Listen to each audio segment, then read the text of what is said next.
This is Oklahoma's own News on 6 in high definition. And we begin tonight with several breaking stories. The first is in the Wagner County section of Broken Arrow, where OSBI agents have a home taped off tonight. News on 6 reporter Annie Chang is there tonight with what they're calling a suspicious death. Annie?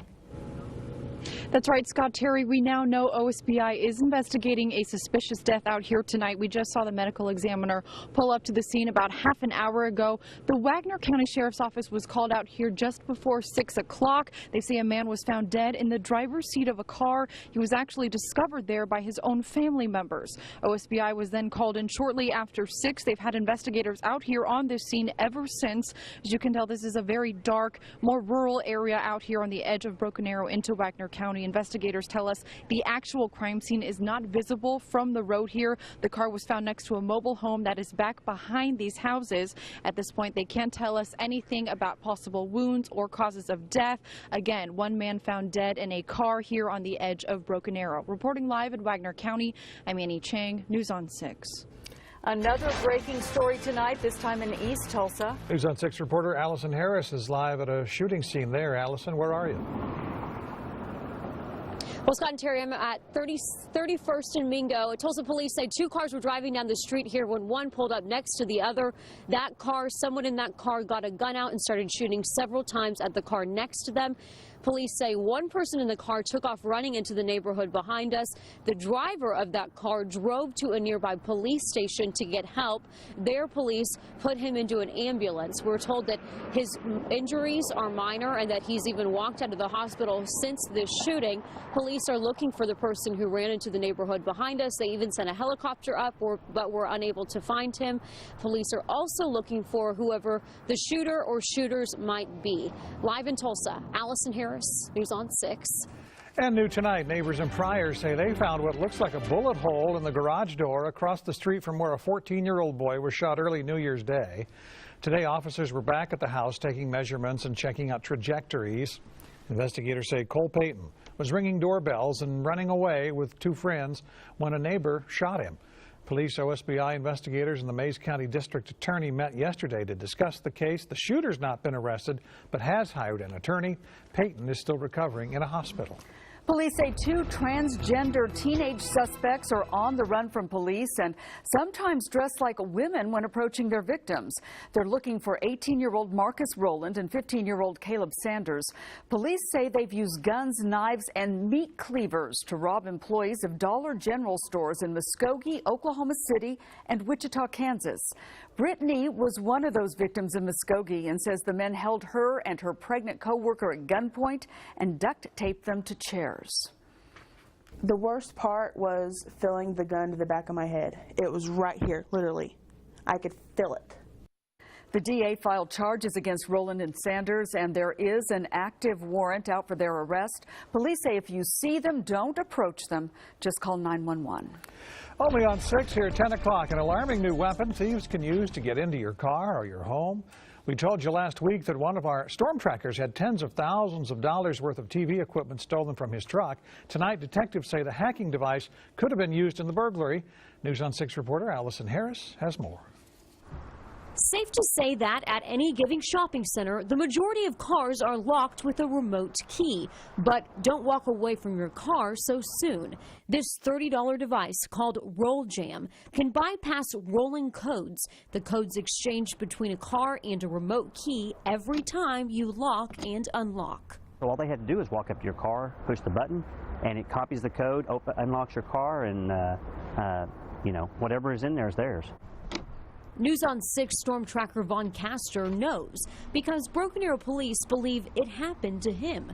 Detectives investigating the theft of tens of thousands of dollars of TV equipment from his truck think the thieves or thief used the device for quick, easy access. They're holding their key to lock their car, and they just copy the code. The device doesn't work only with cars, but also garage doors, possibly allowing a thief into your home. Amazing and infuriating, says Vaughn. Allison Harris, News on 6. Well, there is an easy fix for your car. Simply lock your car using the lock inside the vehicle, which do not send the same code as a remote key, or use an actual key to lock your doors from the outside. The latest CBS News poll shows 51% of Americans believe that gun laws should be stricter, but that's down 7 points since last fall. Today, President Obama announced new executive actions intended to curb gun violence across the country. The cornerstone of the plan expands background checks on firearm sales at gun shows and the internet and requires that dealers be licensed. He also calls on Congress to increase funding for mental health care, gun safety technology, and hiring more background checkers and ATF agents. The gun lobby may be holding Congress hostage right now, but they cannot hold America hostage. We do not have to accept this carnage as the price of freedom. Today, I sat down with Oklahoma Senator Jim Inhofe and asked him about the president's executive order. He told me he believes the president has a specific agenda for his last year in office: global warming, closing Guantanamo Bay, and guns. Because what he's talking about doing with guns isn't that, most of that's current law anyway. When they talk about gun shows and the internet sales, that's already in the law. It's just been loosely enforced, and so I think he's stating it as if it is kind of his idea, so that people will think that he is doing something in these areas. The big thing is defining a dealer as someone, and I've heard the figure of 2. If you make 2 gun sales in a year, you're a dealer. Well, I make more than that. To see more of my interview with Senator Inhofe and what he expects from the president in the coming year, go to our website, newson6.com. New tonight, a school resource officer arrests an 18-year-old Skytook student for having a gun on campus. The student never took the 9mm gun inside the high school. It was in his car. And he told the resource officer he didn't have any intention of using it at school. Still, he was taken into custody for having it on school property. Well, the next time you head to an event over at the BOK Center, you might want to give yourself a little extra time. Tonight, the new tighter security measures went into effect. News on 6 anchor Megan Farley saw it firsthand and joins us live with what we can all expect. Megan?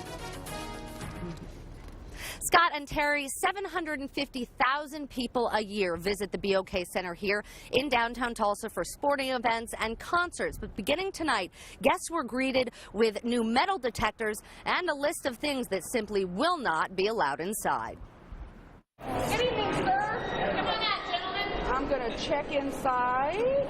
Clear everything out of your pockets. Instead of being checked with a wand, you will walk through one of the 30 new metal detectors. The steps we've taken here this week will raise our security to the level of NBA and NHL arenas, which is a great level to be at. General Manager Jeff Nickler says this decision to raise security procedures didn't come from any specific threat to the city or the arena. This is just something that we believe is important and is a nationwide effort to enhance security at concert venues. But for longtime Oilers fan Rodney Orton, I think it's silly. It's a good thing for a show like that, but for a hockey game, come on, these people have been coming here for years. We've been coming here for 7 years. All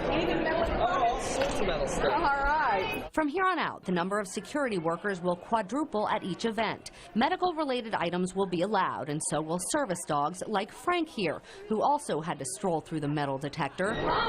But leave those backpacks and large purses at home. There is a new strict policy that you will not be allowed to bring in any bags larger than 13 by 15 by 6. It is a shame that you have to go through something like this to go to a sporting event or a concert or whatever. But being the times that we live in, sometimes you have to give up a little to ensure your safety. And the safety of the artists that play here. A bulk of the extra costs for security are passed along to the promoters and artists, who Nickler says regularly request a higher level of security. Appreciate it. I'm very sorry. And there will soon be lines for people who aren't carrying anything with them for an expedited process. And from tonight moving forward, everyone who has purchased tickets for upcoming events will receive an email about this new policy. As for the weapons policy, nothing has changed. They've never been allowed here and never will be. Live in downtown Tulsa, Megan Farley, News on 6. Well, the sun was out today, but it was kind of slacking on the job. It never did warm up too much. Coming up, Travis says get out the boots and umbrellas tomorrow on our Osage Casino Skycam Network.